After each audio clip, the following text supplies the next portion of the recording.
introduce himself or herself.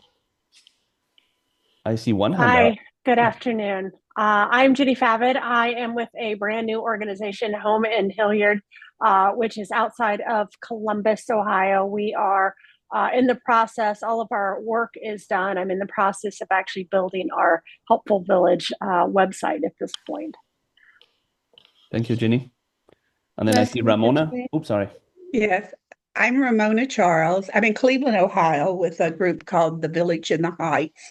I just joined them a little over a year ago, and our executive director asked me to participate on a nominating committee to see if we can't bring some more board members in. Mhm. And we're doing some overview of bylaws and how the governance is. So I'm just hoping that I'll find a little better, some things that might be helpful in doing that work with them. Perfect. Happy to see you with us, Ramona. Thank you for introducing yourself. Do we have any other person that is here for the first time?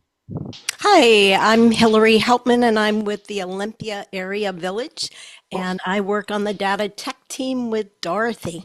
And really pleased to be here. Thank you. Good to see you, Hillary. We have another person coming in. Maybe not. Maybe we do. We have a count of three. If anyone wants to introduce himself, either 3, 2, 1. And if we don't, then we're going to start the proper Q&A session. And I'm going to start sharing my screen. And start sharing this screen. Anastasia prepared some slides, and I need to run these slides from here. So we have two documents. We have a few slides with a few news and announcements, and then I have a Google Doc with different questions we received. So I'll go through the Google Doc and then answer each questions one at a time. But before that, I want to welcome everybody to this Q&A, Helpful Village Q&A webinar for February 2025. And my first slide is to say thank you, because we need to make an announcement. And I saw we have among the participants in our webinar today, we have Gary Frankel from JVSO, Jersey Village Senior Outreach near Houston, Texas. And we wanted to say thank you in front of everybody, because Gary has been for a number of years, I believe, our national Helpful Village Users Group coordinator. And he is the person that was receiving all the questions from all different villages and then answering some of them and coordinating those efforts. It's a lot of work. So we really wanted to spend some time saying thank you to Gary for all you have done. Gary's moving to a new role. He is still with the Jersey Village Senior Outreach, but he's transitioning from the national coordinator role that he was doing, that adds an extra layer of work, to a member of this group. So he's participating today. He's planning to participate in future meetings too. So his insights are always standing, and that is great. So from now on, when you send your Q&A questions to hvusers@helpfulvillage.com. For now, those messages are going to basically Anastasia. Anastasia is doing the work of organizing these questions and preparing the Q&A webinar. In the future, that might change, but that's what we're doing for now. But what's really important to us is taking some time to say thank you to Gary for everything he has done all these years, coordinating all this work. I want to also add that it's not a non-paid role. So Gary did this voluntarily for the benefit of villages nationwide. And we truly appreciate everything he did. He made everything so smooth and easy for us. So Gary, thank you. And don't go anywhere. Well, it's been great working with you. And that's my personal best, 28.5-inch walleye. And I hope to best that now that I got a little more free time. Yeah, absolutely. It's great. Okay, and then we move on to the next slide. But Gary, we need you with us in all our future webinars. You're only partially relieved.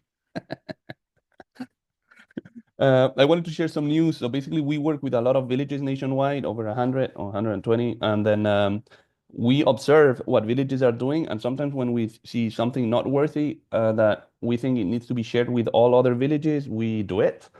So we just came across a notification like this, and this is one of our customers in near Glacier National Park in Montana.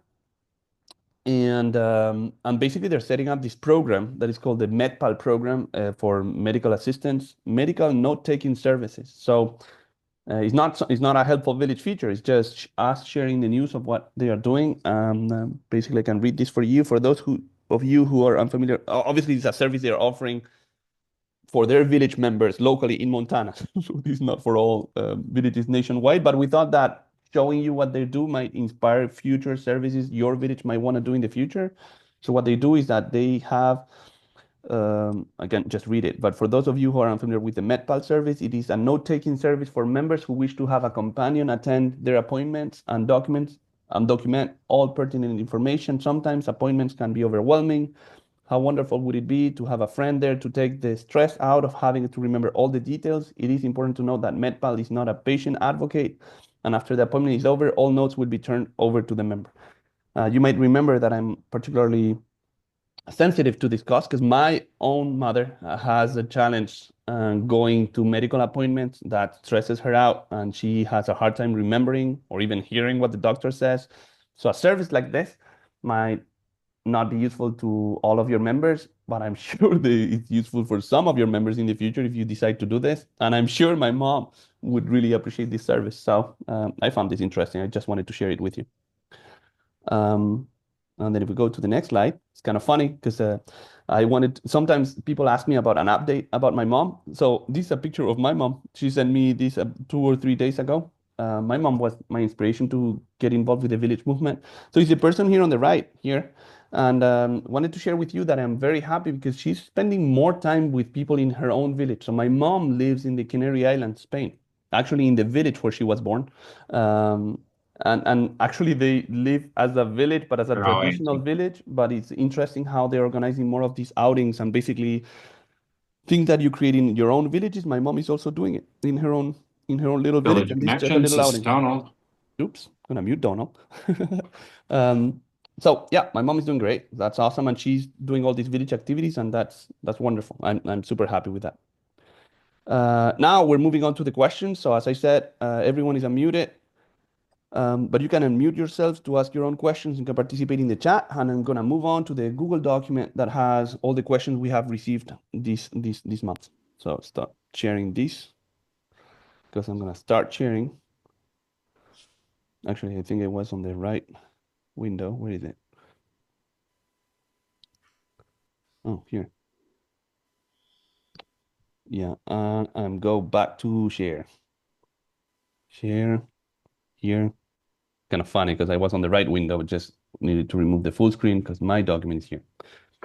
Okay, so this is how this works. Some of you have been here before, so they already know the drill. But if you haven't been here, we have a Google document with questions we receive from different villages. So the first thing I do is that I just scroll down because we have participants in the meeting and they want to know if their question is going to be discussed, yes or no. And then I'll go back up and then just give a full answer to each one of them. So first question is Mary Donovan, Plymouth, Massachusetts, is asking about the auto tasks. So I'll come back and answer this. We have a question from Andra Weddington, Olympia, about the interest groups. We'll discuss that. I want to discuss this question. I saw Nancy is with us in the webinar. So Nancy, you can get ready because there is this email template and email answers. I want to discuss this today because other villages might have the same question. There is a question from Hillary Hauptmann that I introduced herself very kindly. So we will be discussing your questions also today. Ellen and Dorothy have other questions that are coming. 7 more questions. There is a question about insurance for volunteers. We have a question from Rod Hauser. I think I saw Rod also among the participants today. So Rod, we'll get there to these questions. And we have Ann Meter, Village at the Falls near Portland, Oregon, that has more questions. So we receive a lot of questions. We're very happy about that. And there are questions about helpful village rights management. Obviously, there's only one challenge, is that we're super excited about all these questions we receive, and we go one by one and try to answer as many as possible. Well, I'm not sure we can answer all of them because it's a long document. But if we cannot answer them today, well, we'll answer them next month. But let's get started right away. I'm going to answer this question that we received from Mary. Once I answer, if it sparks other questions, if something is unclear, please feel free to unmute and then come in and we have this as a conversation. Okay, Mary is asking, they're beginning to customize the email templates and using auto tasks. I see that the thank you for a volunteer application has the auto task volunteer completion confirmation. I would like to understand how this works behind the scenes. For example, for a donation, thank you. I see 2 auto tasks. One is thank you for your donation. The other one is thank you for your donation too. Is there something embedded in the donate page that triggers the template? So I'm going to explain all of this. I hope this makes sense. This makes a lot of sense. Okay, so what I like to do is answer this question not just with words, but showing it on Helpful Village. So I'm going to switch to our demo website, and I'm going to go to this place where I can show the email template and the auto tasks. So go to Edit, Admin Settings. And here we go to email, because it's email template, right? And then very easy, here we have an email template button. So menu, admin, email templates, and we open that. And what these email templates are about are messages you can create and customize, and then you can associate them with auto tasks so that when there is an event that is triggered in the database, well, that's the template that's going to be used for that. For example, I can show you one. For example, this one is a common one we recommend for everybody to set up. It looks like this. It has a title, and the title of the email template is going to actually be the title of the email that will go out. And then there are different categories for these emails. You can have membership. There is email template, emails that are about donations or about events, about payments, about providers, about service requests, about volunteers. This one is about membership because we are using, and depending on the category you choose, right? So this is membership, you will have different auto tasks. So for example, and this is what you want to have, these are different events that happen in the database or in the system, right, about membership. So for example, at one point, 30 days before expiration date, we recommend really to set up this auto task of renewing, invitation to renew the membership for the member. And we have two of those. We have two auto tasks, renew notice and renew notice too, because actually you have the possibility to set up two different email templates, two different messages. For example, we recommend you set up 130 days before expiration date. And then you can send a different email, kind of maybe more explicit, maybe 10 days before expiration date. And those can have different texts, right? With a different level of urgency if you want to set it up. But it's your choice if you can use one auto task or two auto tasks. But basically, the way you do this is that you come here to the editor of the email, you type your message that you customize any way you want, and you will include here, well, your language, right? Dear. And then you can include in there different variables that will come up from the database. For example, here is a variable that is called star bar f name for first name. And then when we're sending this renew notice, we want to know your membership type. So for example, the membership type the person is in. So for my mom, this would be if you, for your household membership is expiring soon. And then we're replacing this with a membership expiration date. So we're blending basically your language here, right? Which is something we took from Pasadena Village, I think, or as an example, and then blending it with different variables specific to that person. And then that email is prepared and sent out automatically when you associate them with an auto task. If you're a new customer with Helpful Village, this will be set to none. So basically, we give you a baseline email template that you can customize, but we're not sending it because it's not ready. But then when you get it ready, right, you just need to come down here, just say what this email template is for. So if this is a renew notice, and then just save this. Now this is set up automatically. You don't need to do anything else. You don't need to activate the auto task. The auto tasks just happen automatically. But what you need to do is well, first is preparing your text and then associating that text with an auto task. And if it's associated every time that event happens in the database, well, that just goes up. For example, here, you can have an email message that you set up for renewal notice. You can set up a different email template for what happens when a member makes their first payment for membership, or when a member makes a payment for their membership renewal. All of those are different emails that you want the system to send out automatically. So you can customize their text, put the appropriate variables, and send them out. In this particular question, Mary, and I know Mary's on the call too, so you can clarify your question if you want it. I want to show two things. This is a renew notice where you can have these different variables inviting the person to renew. Can give instructions if people are renewing by check, but you can also introduce this button which allows your members to click on it and renew their membership with credit card. And then what many villages do is that at the same time that they're doing their annual renewal invite, they're including some information that we have in the database. For example, here, take a moment to review the information below, and we're taking information about the contact information we have about them, but also about the first emergency contact, second emergency contact, and other things you want to have the member review, and the member can review it if something has changed. For example, my first emergency contact phone number or the address of my son or daughter or something like that changed, they can respond to the email that will go back to the village, and the village can update the records, and then also the member can click on the renew their membership, and they just simply can renew. So this is one of the templates. I'm going to go back to my list of email templates, because there was this mention about thank you for your donation and thank you for your donation to. So I can open this one, right? Which is I just came back to the list of email templates, and then I can click on edit to check this one. So obviously this is a donation that is in the category of donation because it's something that will be triggered, and the email template, the auto tasks available for the donations are different. There is thank you for your donation and thank you for your donation too. So you can choose which one you want. Now, Manuel, yes. sorry for interrupting. There is a quick question from Anna Mosher. Uh-huh. She's asking if there is a list of tags to Yes. choose from. The list of tasks. Tags. Tags. Okay. Tags. Yes. I'm gonna show that in a minute. Yeah. Yeah, I call them placeholders, but yeah, you can call them tags, I think. But let me finish just with this donation, and then I'll answer that question because Mary had this question about thank you for your donation, thank you for your donation too. You might be wondering like what's the difference between this and that one. Actually, there is no difference. I just checked on our system, and then one village, one of our customers, for some reason, needed to send two different emails to the donor. So this is the email that goes out to the donor. And I don't know if it was a nice confirmation. The second one was something with a tax message or something. If you need to send two emails to your donor, you need to set up thank you for your donation, thank you for donation too. And every time you receive a donation from them automatically, when they do it or it happens anonymously, well, then this message is sent, and actually these two messages is sent. If you only want to send one message out, well, then you just leave this. You don't set an auto task. You don't set a template for auto task two, and we will only send one. So both are defined. We will send two emails. If there is only one that is defined, we will send one email. And then I have two things here. First, I want to go back to Mary that I think is on the call to make sure that I answered that question. And I still have this other question from Anna Mosher that I will answer right after that. But Mary, are you? The one thing I'm not Yes. so clear about is there a set number of auto tasks? Uh-huh. There's a limited number of them, like There is a limited number.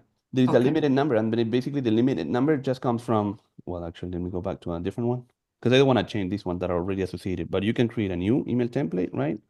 And then to have the full list, it's like you just open, right, each one of the categories. And this one doesn't have any auto task for events. If you open membership, well, then it's this one, this one, this one, but it's a limited number. So you just need to go. If you go to outreach, there is no auto task for outreach, but for payment or IOUs, there is no auto task. From provider, there is one. When there is a provider application confirmation that is received, there is an auto. You can set up a template, and this will be sent to the provider manager.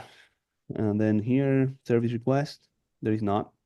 So yeah. So basically, there are some under donation, some under membership, some under provider. And we will be adding more in the future. Because I know I was discussing with a village, and it's a good idea where sometimes there is some automatic event that happens so that you can set up another template. So yeah, so those are the existing ones. There will be new ones in the future. Thank you. I'm glad that I answered the question. And now I want to go back to Anna Mosher's point, which is where are these variables in? So I think we can do this. Well, I'm gonna do this first. I'm gonna come here. Save. Just empty the content of this message, and I can do this. If I do insert template, and then here I'm pretty sure there is merge fields. These are the merge fields for a person, right? If you click on this, it's giving me all the variables here that I can use as a replacement in my message. So for example, this is hi first name, right? But I can also say hi P name, which is preferred name, right? If I prefer, or I can do hi F name, L name, right? And that would be, for me, would be hi Manuel Acevedo. You need to be careful with this thing because he messed up my stars here, as I can see.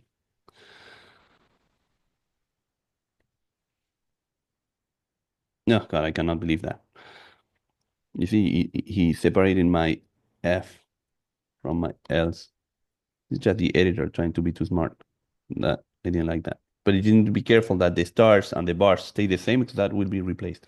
And then here you have other variables that are allowed to you that you can use in your email. So like your email. Oh God.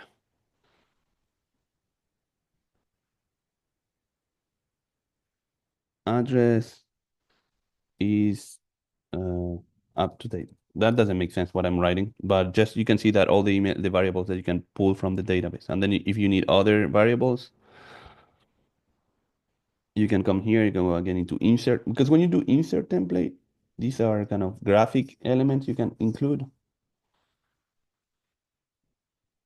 This is merge fields for additional info from a person. The merge fields for membership are here. The merge fields for payments and donations are here. So merge fields for membership, you have all of this: membership expiration date, associated member first name, last name, etc. So you can pick from this list those that you need in your email and then put your English text around it. So Anna, I guess that answers your question. If it's not the case, just let me know. Thank you. No, it's perfect. Okay, perfect. So we move on to the next question.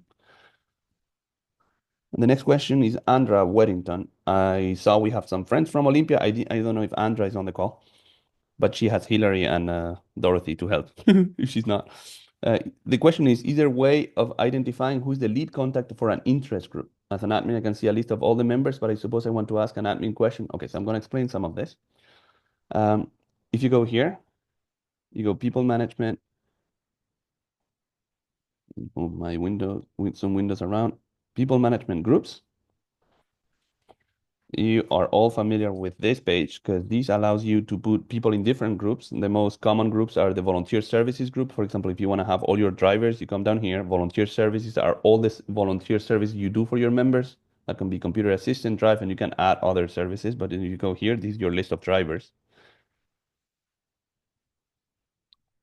Here, the village builders are the group of volunteers that are doing things, or the volunteer activities that are done for the village, right? Those are different groups of volunteers too. Tag people, mailing list that are the automatic groups of people that are that are used for your mailing list, active members, active volunteers, prospect donors, etc.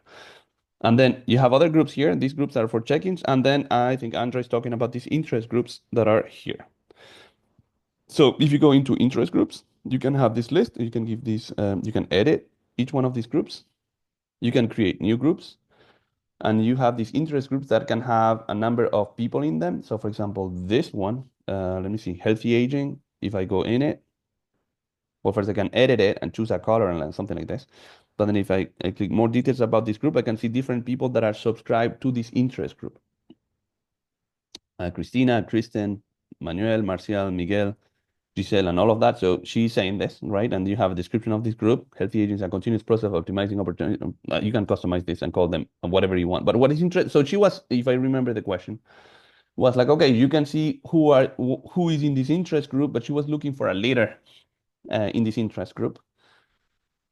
We don't have a leader at this point, so that might be something we can think about in the future. But I wanted to show you something else: is that these interest groups are actually used in Village Talk. Is exact same groups. So we call them interest groups, and you can have just simply people joining them. But Village Talk is the module in Helpful Village that allows online conversation, and those online conversations are organized by interest groups. So you can click on Village Talk.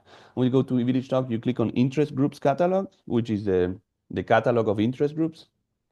And these are the same that we saw before. Remember, book club, birders, COVID, healthy aging, general, etc. So basically, here is how a member sees those groups. And you can choose, your members can choose to join the group and subscribe to the group, etc., to participate in those online conversations. They can also preview the group before joining it, right? And then you see different conversations and posts that have been posted there. So to answer Andra's question, we don't have a leader, but its interest group was designed mostly as an interest group that can be discussed about. I know different villages have had their, usually women's coffee or movie club or book club or things typically that are used as interest group because people like those things, and people can then create, like this one, for example, book club. Any of your members can join this group, and then there are all the posts about the book club, any recommendations for a good reading during the summer, what books are you reading, and all of these things can be posted in that interest group. So interest groups is not only just a static group of people, but it's something that is used for to spark conversation among your members. So I don't know if Andra is in the call. So Andra, if you are, you can unmute and let me know if you got an answer. And if Andra is not on the call, I know Hillary and Dorothy are on the call. So tell me if there's. I have a question, which is, could you, where you talked about interest groups, edit that to say leaders of the focus groups? So I think maybe she's trying to communicate with all the leaders of all the different groups. Yeah. So that's basically, so first, it doesn't exist today, but it's very interesting that it's brought up because we have a group of villages here. And what we do is usually bring this question to the table. We cannot discuss it really per se now, because it would take too long as a group, but that people can express themselves in the chat if they think, oh, wow, this would be wonderful. We would need this, etc. And that gives us some more information about, well, if it's only Olympia that thinks that this is a good idea, we might not do this right away. If we have 120 villages that think this is the best idea ever, then we're probably going to do it for next month, right? So we can have some of that chatter on the chat here on Zoom, and then also continue the conversation on Slack. So I didn't mention Slack before, but we have a collaborative website. Actually, it's a platform where there is a discussion among village leaders and ourselves. So, and we have a channel. Actually, I can open it here. The Helpful Village slack.com. This is a website that is closed by invite only, but everyone on this webinar is invited to join. And you see kind of different village leaders, Carquines, Eastside, Charlottesville. This is, what is this? New Hampshire? No, I don't remember what state this is in. Green Mountain. And then each one of them are asking different questions. And then there is also another channel for improvement ideas. So this typically would go there, right? Hillary saying, well, we're thinking that it would be great if we had a group leader for the interest groups, any other villages interested. And then if we see a lot of attention to this topic, well, then, we prioritize this to code this quicker. But for now, we had never heard of it. So it's hard for me to say, wow, yeah, this is something that is much needed, or is something that is only, so I don't have a qualification. For now, I would say, yeah, let's put it out there and see if more villages think, what do they think about this? So, Manuel, this is Dorothy. Yes. We are just starting to use our Village Talk and interest groups, and I'm finding it really challenging to find the information in the training documents. Yes. If I put in like Village Talk or interest groups, hardly anything comes up. Okay. Can you point me in the right direction? Yeah, so let me do two things. First, Anastasia is on the call, so she is in charge for all the training documents. So if there are some of them that are missing, I would really encourage you, Dorothy, kind of what were the kind of questions you were looking for, right? And what are the things you would like to learn? Because we probably need to produce new training documents about those, and then Anastasia will be on that. In the meantime, gives me the opportunity to show everybody on the call how our documentation works. So you can go here to support.helpfulvillage.com. And then basically our documents and training docs are organized in this way. Obviously, Dorothy, I know you know about this, so it's not an answer for you, but for other people. And then here you can do two things. Either you can use basically the structure here where we're saying, these are, for example, training documents about the website, menu manager, people management. And then there is another here, which is maturity phase, that has membership, village talk, requests. So I would go here under village talk to find it. And then if you go here, you see memberships, village talk, and then we have 9 articles at this time about village talk, right? So what is village talk? What is the interest groups catalog? How to create, like, a comment, a post. So I would start here, Dorothy. I don't know if you explored this page before. And then if not, these questions are not covering what you want to know, well, then, you really should send a message to Anastasia, either through Slack or email, I guess, to see what would be the other training docs that you would need. Okay. I've just always been putting it up in the search, asking like I'm going to show that too. Yeah. Basically, okay. well, yeah, that is good that we discuss both, because basically what happens here is like you can go by categories and you can see all the training docs about this. But basically what Dorothy was doing is also very good, is that you can use the help center in this way so that you have a search capability, so you're not exploring the structure and stuff like that. And then you can go here. Oh, look at this, and you can type Village Talk demo, and then there are different articles that show up. There's a live demo, Village Talk demo. That's a video, I think. What is a village talk? Some of the documents that I just show in the structure are going to show up in the search, right? So maybe, Dorothy, to show you one thing, if you go here, right, and you go to one particular article, maybe you found this one. Something that is interesting is that if you go for every article, here at the top, it's going to show you in the structure where it is. So you can come here, immaturity phase in Village Talk. So this is, you can also open one article and see where it was. And if you click on Village Talk, it's going to give you the list of all the 9 articles about the same topic.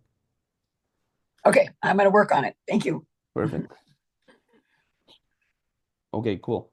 We're moving on to the next one. And I think I saw Nancy Hoffman on our call.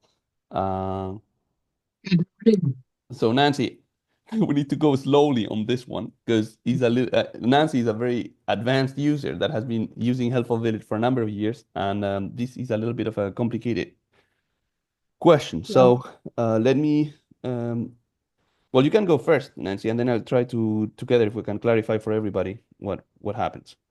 Okay, let me explain the problem that I ran into. We use Helpful Village templates to send an email to our volunteers that they're especially our driver volunteers, that their license or their insurance is out of date or will soon expire, and we'd like to update our records so we can keep our insurance costs lower. When we send that email, we ask them to reply directly to me or the volunteer coordinator, because we have found that when they reply to the Helpful Village email, we have not been receiving it. Mm-hmm. Over the last week here, we have clarified that Helpful Village is sending that email to our village account. Mm-hmm. So I appreciate your patience with me because Helpful Village is correct on that resort. So what we did with it then was we forwarded it within our own Gmail account to myself or to the volunteer coordinator or to both of us. And it went to neither of us. We could forward it to anybody else we wanted to, and they would get it. But the two of us that wanted it didn't get it. So I said, okay, let's use Helpful Village to reply when they receive a reply, to forward that reply to 2 people. And in addition to our volunteer coordinator, I made myself a recipient of those emails. And that has worked because I found myself receiving once a month volunteer reports that I had not asked for in the past. So knowing that at least something was forwarded to me, I said, okay, let's do a test run.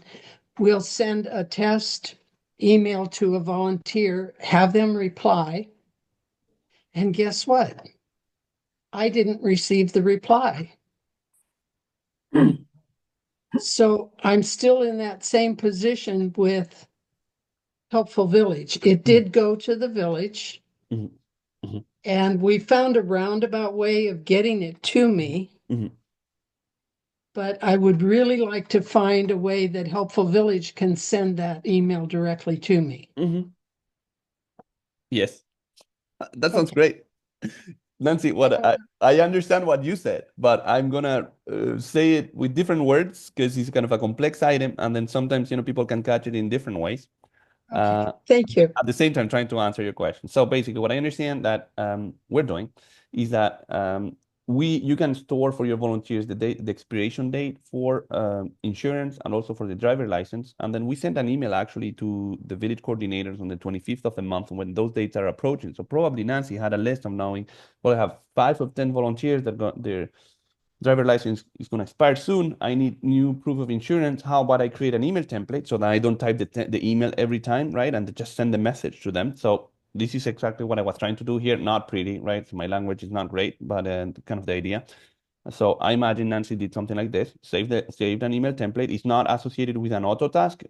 If I show that again, um, because it's not triggered by something automatic where it's just going to be manually sending it. And I can put it in a volunteer category if I want, but Yes. not associated with a background task. So these are automatic tasks that happen when we receive a volunteer application confirmation message. We send a message, and when you have a background check that requires a donation, you can also send an auto test. But here's for something different. It's like we want to manually initiate this email out. So I want to set no email template for this. I actually can use some of my variable here. Instead of saying dear volunteer, I'm going to change this. I'm going to say this because sounds better to me. It's Yeah. up, the variable that I showed before. And that will make the email look more personalized, right? And then I'm going to save this. And then next thing that I'm going to do is that I'm going to search the volunteer I want to send this email message to. And this is, I'm going to go with Christina. And I know this from the email I received because on the 25th of the month, I received that her driver license was expiring soon. You can also go under admin, reports, and then reporting docs. And under reporting docs, get the list of your volunteers and their expiration dates for transportation, for their insurance. So you can get that information from there too. But what's interesting here is coming back to sending this email template. So you can come down here, and then under the activity tab of the volunteer can go down. And Nancy, I'm quite sure you did this. And then you can send a message to this person. And when you send this message to the person, you can choose the template from the list of templates that you have. And here we have one that was, how did we call it? I don't remember how we called it. Oh, here we need Yeah. we need a new proof of insurance. Not a great title. I'm sure you would come up with a better title. But what's interesting here is that sets the title of the email that will go out, and that will prepare the email. You see that it replaced the first name for Christina. Instead of saying dear F name, it says dear Christina. And then you have the message that you said here. Obviously, you would write a better message. And I understand, Nancy, you tell me if this is true. You're saying people can respond to this email, and you can also instruct people to add you a personal email as CC if you want to also receive it, right? So you can instruct them to do that and just send it. So if I click here, it's going to send an email to Christina right away. Actually, I'm going to do it. Send the email.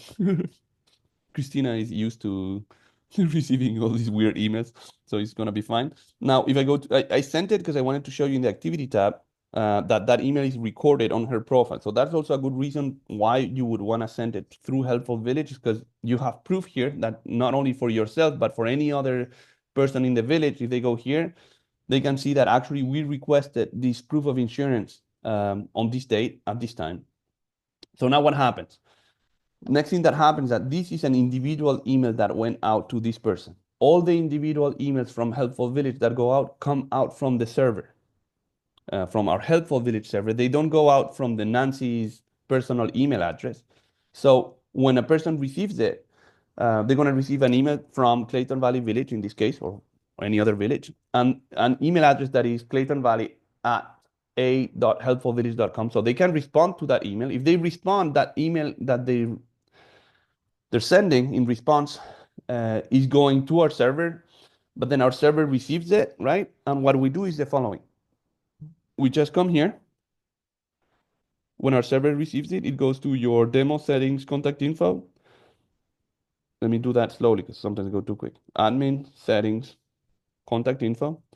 And then here you can set up the notification recipients, right? You can set up the notification recipients for when there are events about donations. It will go to the treasurer, etc. For the email forwarding, we're always forwarding the email to your admin email. And this is what, Nancy, what you were saying. If you set up your admin email, when someone responded to that email, it goes to that address. And then I understand the workaround that you're saying is that the person that receives that email forwards them to you because they know it's about volunteer management or insurance, and then you process the continuation of it. So that is how the loop is closed. Now, in our email template, we're inviting people to add somebody in CC of that message, kind of a carbon copy of that message, to add you personally so that it doesn't need to go through this other admin email. And that's a regular email. So if you are asking people to add you in CC and they do it, you should get that email because that's outside of Helpful Village. That's just regular email. There's no reason why you would not receive it.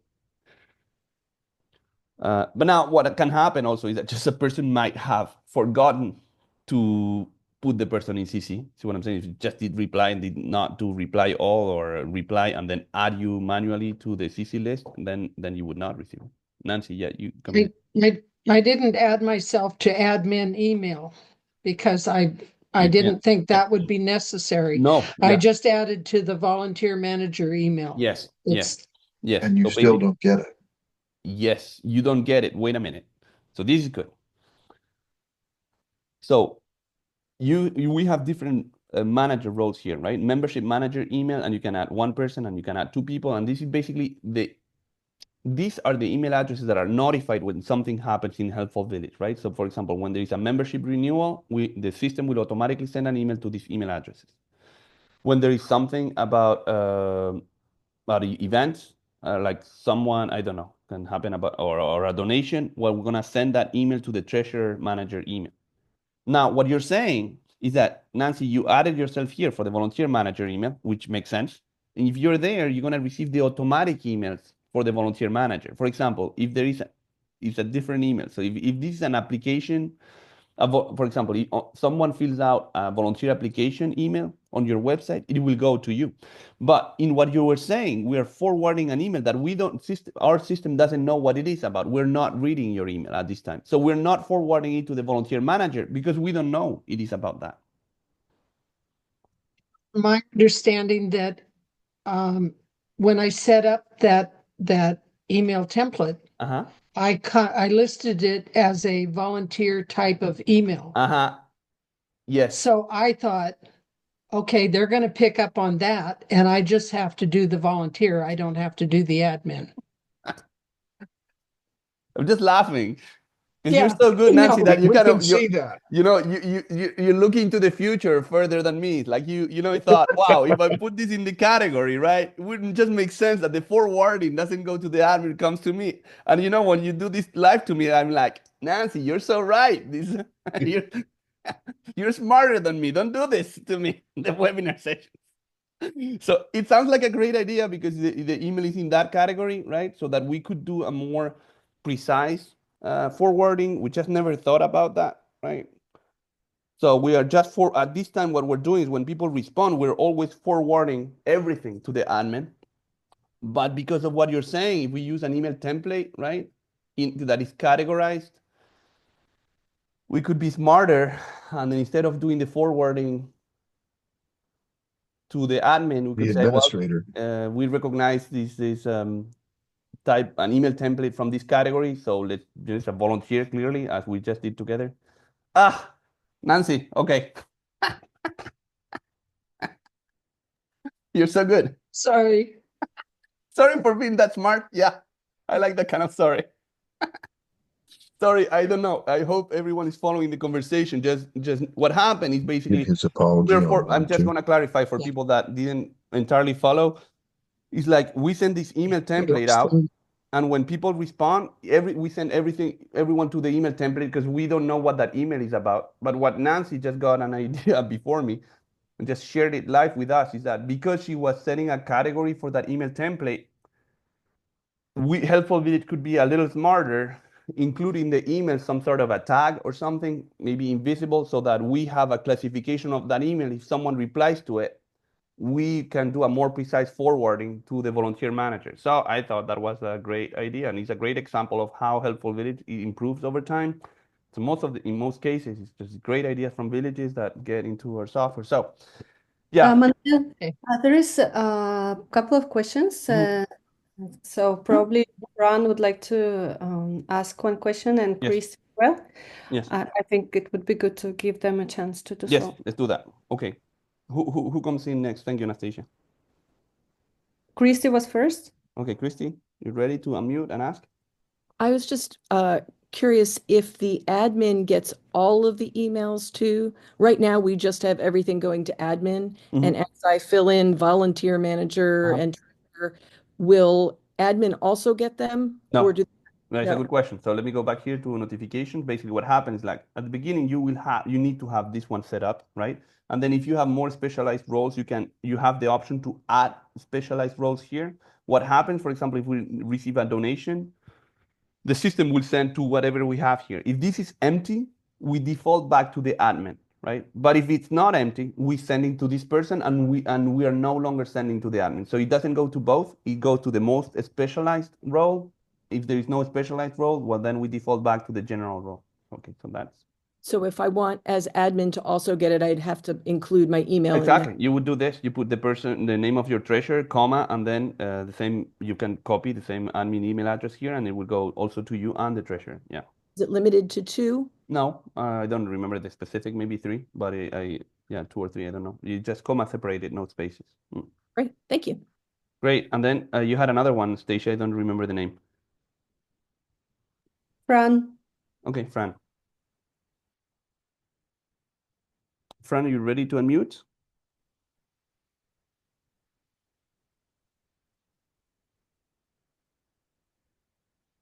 Let me just add a thank you, Manuel.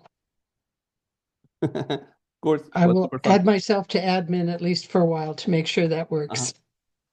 Yeah, I'm not sure you can do that because the admin is all of these are editable, but this one is kind of admin is a little bit more sensitive, and maybe it can only be one because kind of there's a security issue with admin.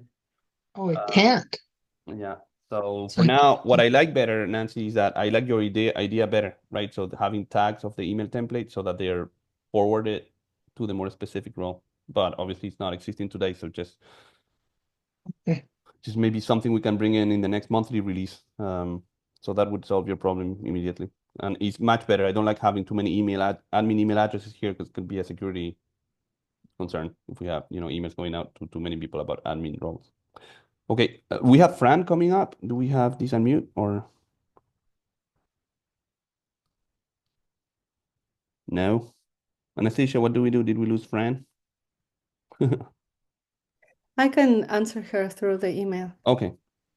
Yes, so sorry. I don't know if Fran dropped or if he had a problem with the mic or something, but we can continue with the list. We still have 10 more minutes, so let's put that time to good use. We have Hillary that is on the call, so I'm happy when people ask questions, they're on the call because it's more interactive.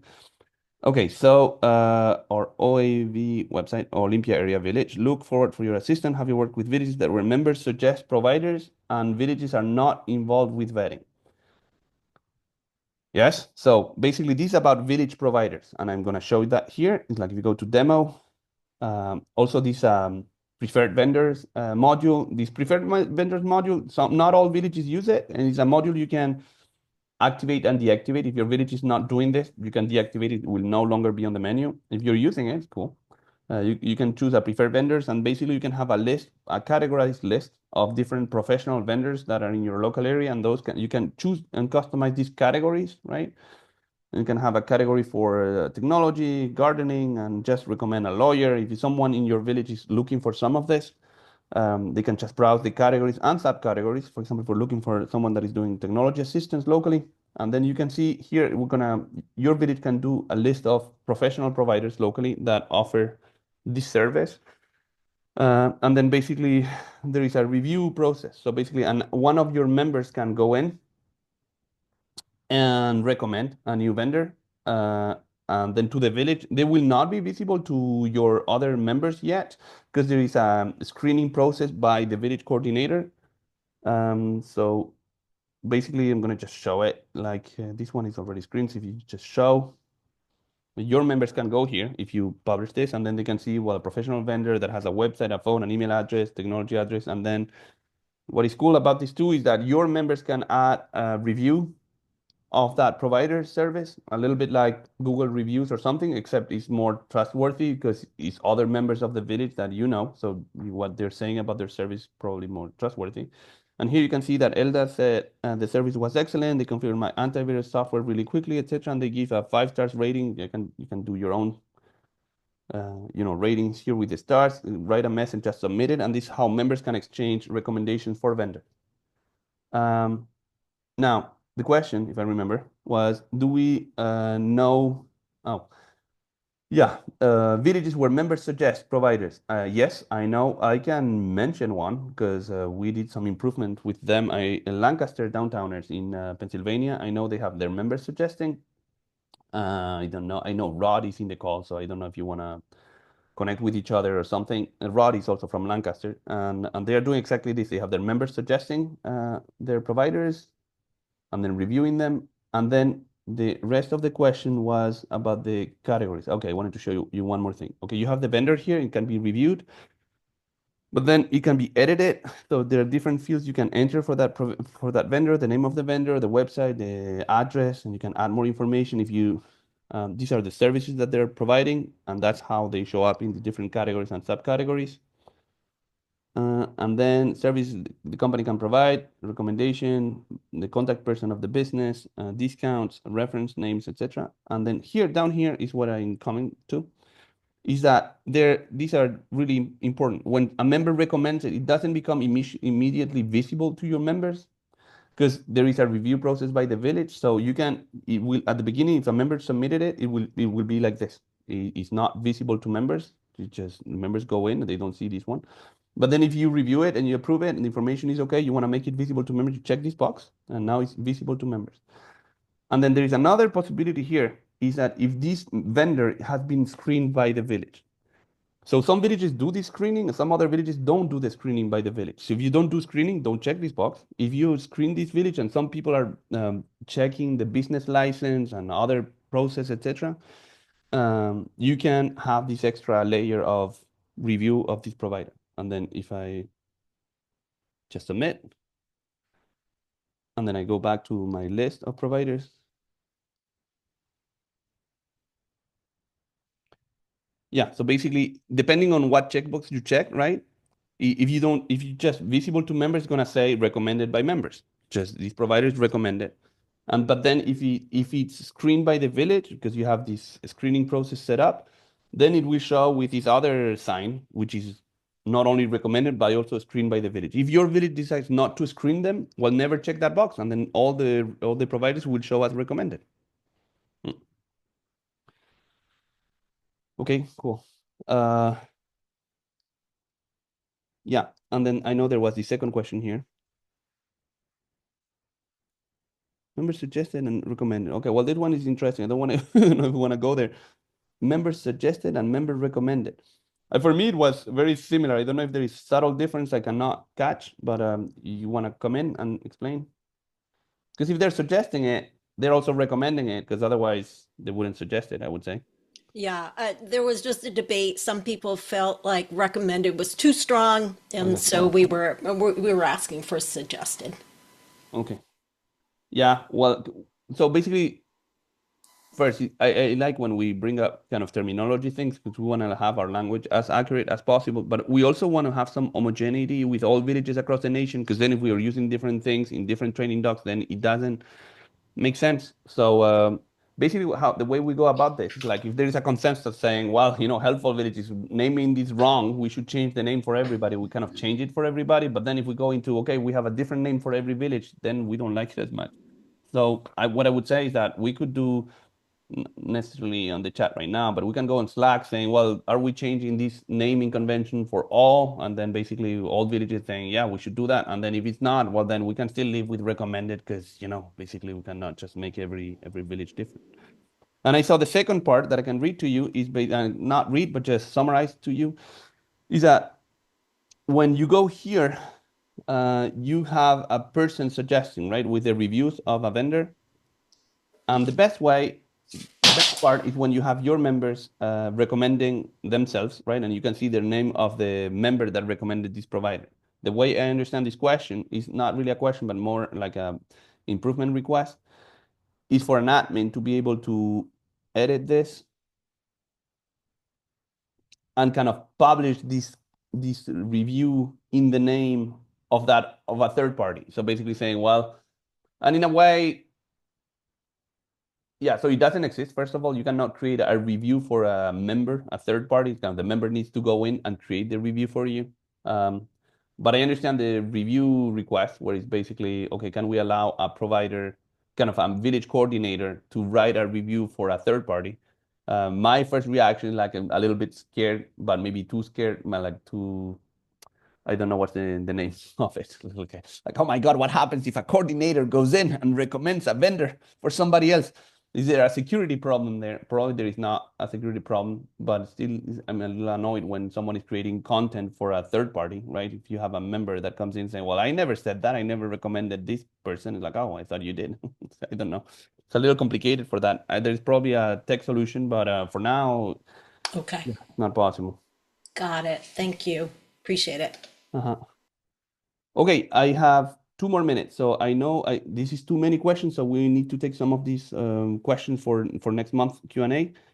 This one I know is quick, so we can discuss about this one. We got one of our villages asking about what were insurance options for there are two questions. Basically, here is we got a village asking us what are the insurance volunteer liability insurance that villages were using, and we didn't know what to answer because we don't have volunteers. But we were thinking that if your village is using a company for volunteer liability, it would help us answer village questions when we get them. So if you want to put that in the chat, if you what is the company for volunteer insurance that you're using at this point? If you're happy with it, then it helps us answer other villages when that comes up. And then another thing that I wanted to say is here, also connected with liability, is when we're using the vendor provider preferred vendors module. There was an intrinsic question here about what is the responsibility and the liability of the village if there is a village that is recommended. Or it's a legal question, it's not a technical question, so I cannot fully respond. Obviously, if you said that a vendor is screened by the village, I assume that you're a little bit more liable. If it's just recommended by a member, it's like, well, that member mentioned it. How are we responsible for that? I don't know. A third party did. I don't think there's much liability. But if we have lawyers that want to chip in on Slack or something like that, you can go in. Obviously, yeah. Legal question. Okay, we need to skip this one. I can do this quick one here because I wanted to have this quick question for Rod, and then we're reaching top of the hour. So will not keep you all. This might be the last question we can deal with today. I saw Rod was on the call earlier today. I hope he's still with us. Rod, you can come in, but I can also explain what happens here. It's like after cloning an event, you can clone an event, right? If you did, for example, men's coffee event or women's coffee event, it's the same. You can clone it and then say, okay, I want to have the same one for next month. Basically, you can do that on Headful Village, and we're gonna adapt, kind of keep the same name, the same description, the same day of the month, same day of the week and stuff like that. So that saves you a lot of time. It's also gonna clone the picture you had for that event. So it saves you time creating new events. But then there was one question here is that what happens when you click on remove a picture? I'm gonna show this here. Events list. Let me see if we have an event that has a special picture. We probably don't. And then you can clone this event. Here, there are clone options. And you can say, I want to have another clone of this event for next week or maybe next month. So you have, or yearly, let's say for next week. And you can have multiple occurrences. If I want to create 3 different events for the next 3 months, etc., you can do that. Let's say that we do one. Clone, what date is this one? So this is the 1st of June, okay? And we clone with one. You can clone also with participants if you need that, but in this case, let's now. So we were 1st of June, I think I did. So now I cloned it. So now the clone came here. It is the 8th of June. So if I open it, you see it's we kept the same name, the date, time, etc. If it had a description, we would keep it too. But basically what Rod was doing is he comes here to edit this event. And when he's in editing the event, he can keep the same name, the category is kept, the date looks good to me. But if he needs to change any of these things in the clone, he can obviously change any of the settings here. And then where what's coming is that if he clicks on this remove picture link here, any of the changes he has done on this form is lost, right? Any of the modifications he did here. If you remove the picture, all of the changes are lost. And that is true and unfortunate, because basically what happens here is that I would do my changes. What the system is inviting you to do is come save the changes you did to the clone. And when you edit this event, what did I do? Oh, wow. So funny. Well, basically what was happening is if he clicked on this, delete this picture, is forgetting all the changes we did to that mode. And the reason for that is a little unfortunate, and we're losing them because basically remove that picture is going to a different page. So before we save the changes in the event. So we can do something about that. For me, is I don't see, I mean, if this is a question, maybe there a question, I think it's maybe more like an improvement suggestion so that when we click on remove a picture, you don't lose the modifications, and that is something that can be done. So we are adding this to our list of improvement suggestions. Well, it's really Manuel, not a big deal because, as you said, Mhm. you can save it before you get to that Yeah, point. But I just thought if it was a simple yeah, glitch, uh, yes, pretty but simple. Yeah. as you point out, it's no big deal. Yeah, but it's going to a different page because I know we do a different call to the server, right, to remove the picture. So we go to the server, and when we come back, we're redirecting you to a success message somewhere else. So I understand why it's happening. So you were absolutely right. We were exactly doing what you were saying, and it is a little annoying. There is no reason for it because just removing a picture, you don't need a huge confirmation. Just can remove the picture. So we can do it before leaving that page. So yeah, I got that point. Leslie. Manuel, sorry, on the same exact topic, the same thing happens if you remove an organizer. If you have an Yeah, organizer for an yeah, event, you remove the it organizer, does. it Yeah, does the same absolutely. thing. Yeah, so great that you mentioned that too, and I'm gonna write that too. Same things happens if removing an organizer. Yes, yes, absolutely. So Leslie, thank you for the update. So when you're editing an event, you can do these different things. You can add a picture here, and then you can add an organizer here. Search, select, and then you have it associated like this, and then I guess you can save this. Oh God, save. No. And now you have the organizer set up. So what Leslie's saying, if you go to edit here, and I remove organizer, is the exact same thing. Because what happens here is that if we do any changes here, right, to this page, we should come down here and then just hit the save button, and we're going to the server, persist those changes. But if you're clicking on that other link, remove the organizer or remove the picture, instead of going to the server to save those changes, what we're doing is like, okay, I forget about what was modified on that page. I'm just gonna do the last thing that Rod or Leslie said. I'm just gonna remove the organizer. I'm like, oops, I forgot you edited some stuff. So we could totally, before leaving this page, we just could, if you click remove the organizer, just remove it, and not losing any of the changes do it here. So it's a great point, Leslie, because if we're doing it once for the picture, it takes about the same effort as doing it for the organizer. Cool. That's a great way to finish because it's great when we have improvement suggestions, and it's also good when we have related topics. Because Leslie's point here is about the same amount of work. I mean, it's a lot quicker for me to do if I do something similar, just two paragraphs later. So these are good improvements for next monthly release. So our software gets improved every month. So in March, we probably can include these two changes: remove the organizer and remove the picture without losing the changes to this page, without leaving this page actually. So with all this being said, I need to apologize for finishing our webinar late. But it was great having you all asking these questions. If your question was on the list, was not answered today, it is kept on the list for next Q&A webinar next month. If you have new questions, you can always send them back to hvusers@helpfulvillage.com. This webinar is recorded, so it will be available on Slack. If you're not on Slack, actually here, right? If you go to Slack and then you go here to announcements, we post these different announcements of different things we need to announce to our villages, and this is also where we post the recording of all the webinars, the Q&A, the release webinars, and also the Q&A webinars. If you don't have access to Slack, you need to send an email to Anastasia@helpfulvillage.com. She can share an invite with you so that you can join the community where all these resources are available. And with all these things being said, I want to thank you, everybody, and wish you a great rest of the day. Thank you, everybody. Thank you, everybody. Have a great day. Bye-bye. Thanks, both of you. Bye. On.